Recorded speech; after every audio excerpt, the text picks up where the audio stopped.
welcome to livealittlehigher.com. This week we learned Parasha Shemot. Actually, it's the first parasha of the second book of Moses, of the 5 books of Moses, of the Chumash, of the Torah. And this parasha, this book also known as the book of Exodus. And Shemot really means names. Names. And it's alluding to the names of the sons of Jacob, his sons, his grandchildren, the 70 souls that came down to Egypt with him. And in actuality, there's no other names mentioned till when Moshe Rabbeinu is named by the daughter of Pharaoh, which we know her name was Batia. So we see that Pharaoh really is a generic name. In other instances, we say King Ahashverosh, they have a name, you know. But in this instance, this Pharaoh is called the king of Egypt.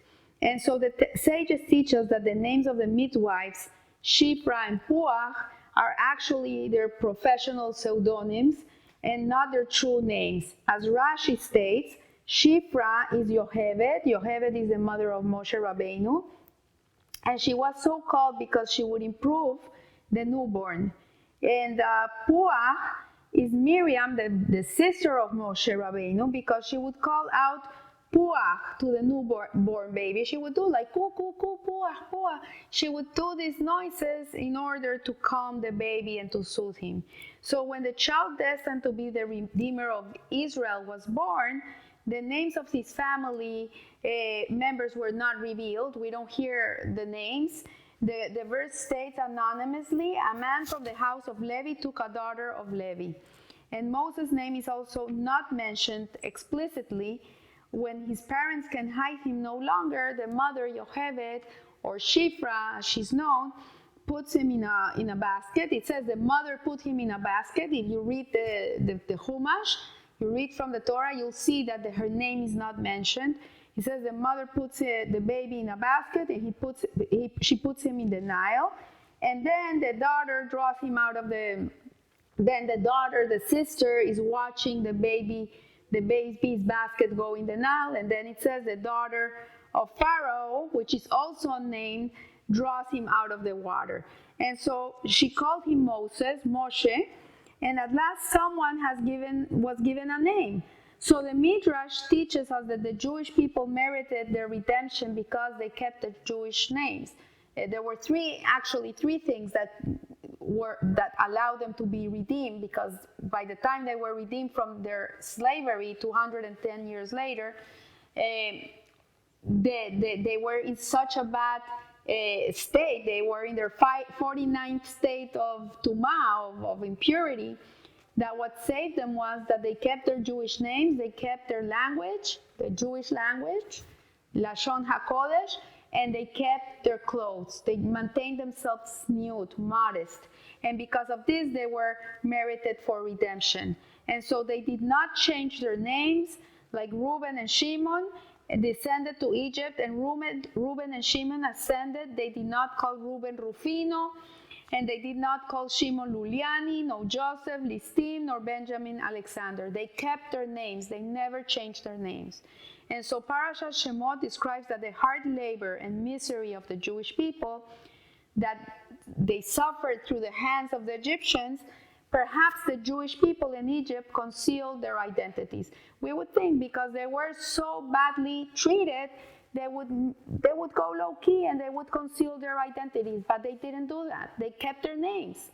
There was a certain sense of Jewish pride that kept them going. And in addition to living in constant fear, exile in a hostile environment, and suffering slavery under inhumane conditions, because if we go into the Torah, into the Midrashim of what happened in these days, like, it's unbelievable what evil can do to people. It was horrendous. Like the Pharaoh, he would bathe in the blood of babies. He needed, I think, 250 babies a day to bathe himself in, because he had this problem in his skin, and the babies were put into the bricks, and it was horrible, like a horror movie.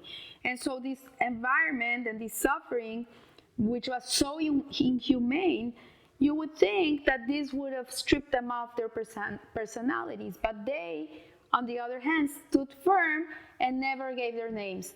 And in our generation too, we find that when they try to take away names, really what they're trying to do is dehumanize the person, like in the Holocaust. The people would go into the concentration camps and they were given a number, they were tattooed a number in their arms, and they were never called their name. They were called by their number. And this is something that is a tactic that is used to dehumanize people. So what's in a name? The Rabbi Itzhak Ginsburg, he teaches us what is in a name. So to understand the significance of non-identity more deeply, we have to understand what a name really means. So when parents name a child, when a baby is born, and the parents give a child a name, it's not just a random name they're giving. The Torah tells us that it's really Hashkaha Pratis, it's really Ruach HaKodesh. They have a certain degree of prophecy that gives them the name of their child. It's something that resonates when they see their baby. I know many cases in which people are going to give their name a certain name, and when they see the face of the baby, they say, no, he doesn't look like an Abraham. No, he doesn't look like a Joseph. He looks like a Jacob. And they change the name because there's something in the name that is very powerful. And so the Torah teaches that the name defines the vocation and the destiny of the child. It's very strong. And so the sages often interpret the names of biblical figures according to their acts, as mentioned above in the Midrash regarding Shifra and Puah. We took and gleaned some measure of insight into our own mission in life through our Jewish name. It's very important when you're going to name a baby to give them a good name. It's important that you go into the Torah and you look at the name and look at the person that held that name and look that it's a proper name, that it's pure, it's powerful and it's godly and it's infused with good things. I remember many years ago, I went to the hospital to visit somebody, and his name was Korah. And I'm like, why in the world would someone name their baby Korah? Korah is in the Torah. There's a whole parasha named Korah. And it's named like him because it's exactly what we shouldn't be. And so, this is not a proper name for a Jewish child. You shouldn't give them that name. You should give them other types of names like David or Israel or Yaakov or Isaac or Abraham or, there's so many other names that have such good connotations that we have to be careful when we name our children that we're giving them good connotations. I have a daughter that she's always tired. She tells me, I'm so tired, Mom. I'm always tired. I want to go to sleep all day. I says, you know what? Your name, Leah means tired. Tired, that's what it means. So, you have to see what a name has. But on the other hand, Leah is a woman that is so connected to God that she prayed all day. She changed her destiny. She changed her future throughout her connection with Hashem. So she has a lot of power. So as the Jewish people reeled under the heavy burden of exile, they lost sight of their identity. Because at the end of the day, they were so humiliated, they were so crushed, they were so, imagine 210 years of slavery. It takes a toll. So the anguish of slavery obscured their memory of their national destiny. They forgot why they're Jewish. So nonetheless, they never rejected their Hebrew names. There was something there. They kept a little seed. They didn't finish everything. And so this seed, when you plant a seed in the soil, it decomposes, and at the end, the earth will yield life. And so what happens is that when the Jewish people were put into slavery, this slavery, what it did is that it took them to a point where they were completely nullified. The same way that this seed decomposes inside of the ground, in the earth, and then it sprouts life, the Jewish people were in a certain way. They were nullified. They were betul. They came to a point where they looked up and says, only God can take us out of here. Only God. And they recognized God. So we see that it was when the spirit of the Jewish people had been almost obliterated, when they were like in the 49th degree of Tuma, Then behold a man whose name was Semach, and from beneath him he will sprout. And the name of Mashiach is Semach, meaning plant. The name of the Redeemer sprouts from an arid wilderness, devoid of all names. Mashiach is a permutation of the words a living name. Shem, Hai. When the Jewish people awaken from their slumber in exile, Jewish names will come alive too. So right now, as we are in exile, we're in Galut, we're in a very dark place. The world is very dark. There's a lot of uncertainty. There's a lot of darkness around us. And yeah, we keep going. We still have our identity, thank God, and the Jewish people still stand proud to be who they are. They will never bend. And at the end of the day, the moment that we come and we look up and we say, okay, Hashem, we're in your hands. It's up to you. Where are you? It's all you. We're here. We need you. Then we will see that redemption will come. So Hasidus teaches us that the decomposition experience in exile is the nullification of the ego. We have to nullify the ego. We have to see that we're not such big shots, that everything we are, everything we do, everything we own, all our qualities, everything is given to us from Hashem. So complete selflessness allows a new refined definition of selfhood to flourish.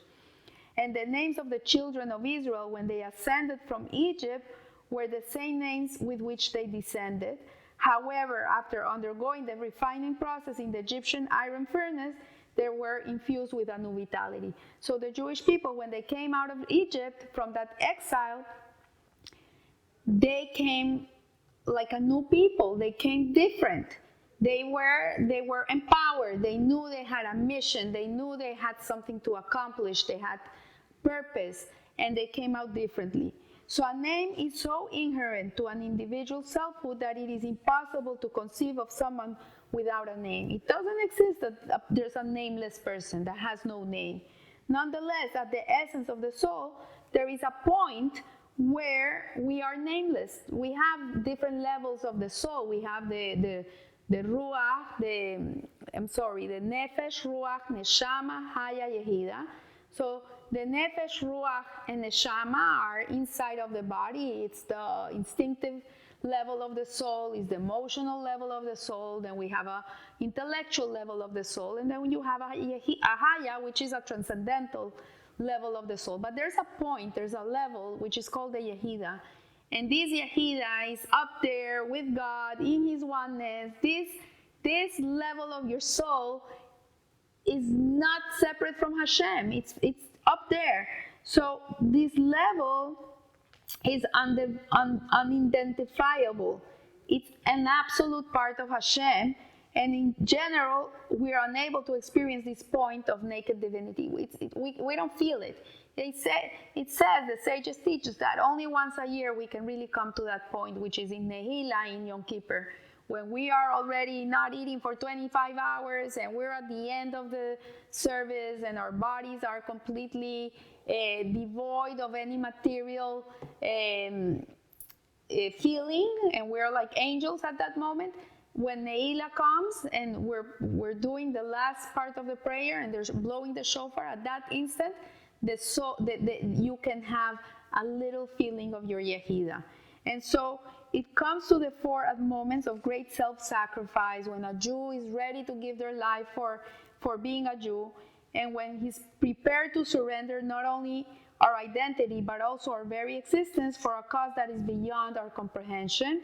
At that moment, when we nullify our identities, our name is recreated with a new refined definition. So yes, so we see that names are important. Names say a lot about a people. It gives us identity, it gives us a purpose, it gives us a mission. But nevertheless, we have to remember that we're also part of the one. And in the Egyptian exile, this began this exile. Today we have so many exiles we have experienced already. We're in the ultimate exile. We're ready for Mashiach already. But before Mashiach comes, we have to come to that point of nullification of the self in which we are not geared by our egos, and we're able to tune into the revelation of God and feel that we're part of Him, because that's what Mashiach is going to be. The times of Mashiach is that you're going to be able to experience godliness. You're going to be able to experience Hashem. You're going to see God everywhere. He's not going to be concealed anymore. Right now, where we are, He's concealed. So every time a Jew acts like a Jew, every time a Jew learns Torah or does a mitzvah, brings divine revelation to the world. We're turning on the light. That's what we do here. We're turning on the light, but it's going to come a day when the light is going to be on, and we're not going to need to light it anymore.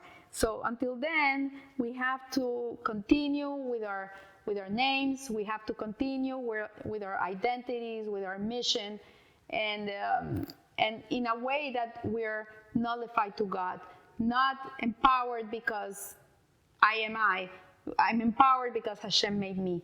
And that's the whole purpose. So I wish you a blessed week, and remember, live a little higher. Thank you.